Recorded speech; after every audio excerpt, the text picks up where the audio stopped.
रोधी एजेंसी से मान्यता प्राप्त एथलीट पासपोर्ट प्रबंधन इकाई स्थापित करने वाला भारत वर्ल्ड का कौन सा देश बन चुका है? ठीक है, देखो सबसे पहले आपकी WADA हिंदी में तो लिखा हुआ यहाँ पर वर्ल्ड एंटी डोपिंग एजेंसी, क्या बोलते हैं इसको? वर्ल्ड एंटी डोपिंग एजेंसी कहते हैं, इसको ध्यान रखना है। ठीक है, इसे बोलते हैं विश्व डोपिंग रोधी एजेंसी कहते हैं, वर्ल्ड एंटी डोपिंग एजेंसी कहते हैं, आपको ध्यान रखना है। ठीक है, अच्छा इसकी स्थापना कब होती है? इसकी स्थापना जो है 1999 के अंदर जो है इसकी स्थापना होती है वाड़ा की। ठीक है, अगला क्वेश्चन दोस्तों आपकी इसका उद्देश्य क्या है? इसका उद्देश्य है कि जो खेल जो होते हैं ना, खेलों के अंदर आपके डोपिंग को रोकना उद्देश्य है। तो डोपिंग का मतलब क्या होता है? डोपिंग का मतलब आपकी ऐसी दवाओं का यूज करना जो कि बैन हो। ठीक है, आपके डोपिंग को रोकना उद्देश्य होने वाला है। तो खेलों में डोपिंग जो है, खेलों में नशा को रोकना, आपकी डोपिंग को रोकना जो है आपकी यह सबसे उद्देश्य रहने वाला है। ठीक है, डोपिंग पूछूं आपसे, आपकी जो बैन दवा होती है, आपकी जो बैन दवा होती है, इन दवाओं का यूज करना जो है डोपिंग होता है। ठीक है, तो ये रोकना आपके वाड़ा का उद्देश्य, आपको नशीली दवाओं को रोकना भी उद्देश्य है। तो जो आपके खेल है इसमें डोपिंग को रोकना इसका उद्देश्य आपको ध्यान रखना है। ठीक है, तो अगला पॉइंट आपके सामने जो प्रतिबंधित दवाएं हैं उनको रोकना जो है ये इसका उद्देश्य है। ठीक है, तो मनसुख मंडाविया जी कौन है? आपके यह वर्तमान में भारत के हैं जो मनसुख मंडाविया जी है, यह भारत के वर्तमान में कौन से मंत्री है? यह खेल मंत्री कौन है? यह भारत के वर्तमान में खेल मंत्री, आप परिचित हैं इनसे ना, यह भारत के वर्तमान में खेल मंत्री, आपको ध्यान रखना है। ठीक है, तो अगला पॉइंट आपकी बात करूं आपसे, तो अभी दोस्तों वाड़ा के अंदर जो है, वाड़ा के अंदर जो है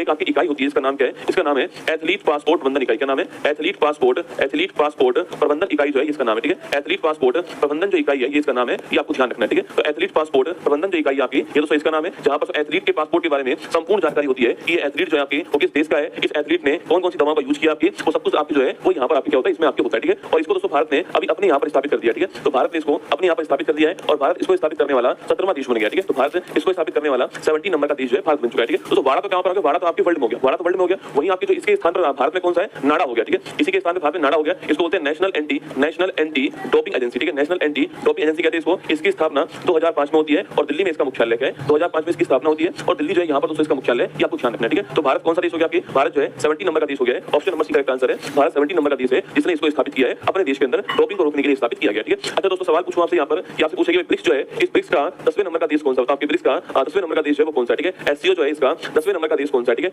एशियन डेवलपमेंट जो बैंक है इसका 69वें नंबर का देश है वह कौन सा? ठीक है, इसके अलावा लिखिए आप, तो इसके अलावा लिखिए आप ब्रिक्स हो गया, SCO हो गया, एशियन डेवलपमेंट बैंक हो गया, आसियान का 11वें नंबर का देश कौन सा आपको बताना है। ठीक है, आसियान का 11वें नंबर का देश कौन सा है यह भी आपको बताना है। ठीक है, तो ब्रिक्स हो गया, SCO हो गया, इसके अलावा नाटो जो है, नाटो का 32वें नंबर का देश कौन सा है यह भी आपको बताना है। ठीक है, देखिए पहला क्वेश्चन देखना आपके ब्रिक्स का पूछूं आपसे, नंबर 10 देश कौन सा? इंडोनेशिया कौन सा हो गया? इंडोनेशिया, आपको ध्यान रखना है। ठीक है, SCO का पूछूं आपसे, ये हो गया बेलारूस, कौन हो गया? बेलारूस है, यह SCO का हो गया। ठीक है, एशिया विकास बैंक पूछूं आपसे, इसका दोस्तों कौन सा हो गया? इजराइल, कौन सा हो गया? इसका इजराइल हो गया, आपको ध्यान रखना है। ठीक है, अगला आसियान पूछूं आपसे, इसका हो गया कौन? आपके तिमोर लिस्टे, कौन हो गया? तिमोर लिस्टे हो गया, आपको ध्यान रखना है। ठीक है, इसके अलावा नाटो पूछूं आपसे, नाटो में कौन सा? नाटो में आपके स्वीडन हो गया, आपको ध्यान रखना है। ठीक है, नाटो का 32वां मेंबर स्वीडन हो गया, ध्यान रखिए ना। तो ब्रिक्स का इंडोनेशिया, SCO का बेलारूस, एशियन डेवलपमेंट बैंक का इजराइल, आसियान का तिमोर लिस्टे और नाटो का स्वीडन, आपको ध्यान रखना है। ठीक है, चलिए नेक्स्ट क्वेश्चन की ओर बढ़ते हैं। यहाँ पर ये मनसुख मंडाविया जी जो है ये फोटो आपको दिखाई दे रहा है और यूनिट की स्थापना भारत के अंदर हो गई है ना। हाल ही में वर्ष 24 के साहित्य के नोबेल पुरस्कार के लिए चुनी गई लेखिका हांगकांग पूछूं आपसे, अरे याद करो रिया को साहित्य है कान में सुनना पसंद है। ठीक है, साउथ कोरिया कहां की थी? साउथ कोरिया जो है यहाँ की थी हांगकांग, इनको भी हाल ही में लिटरेचर का नोबेल पुरस्कार प्राप्त हुआ है ना। हाल ही में भारतीय नौसेना ने किसके साथ में संयुक्त समुद्री अभ्यास नसीम अल-वहर, देखो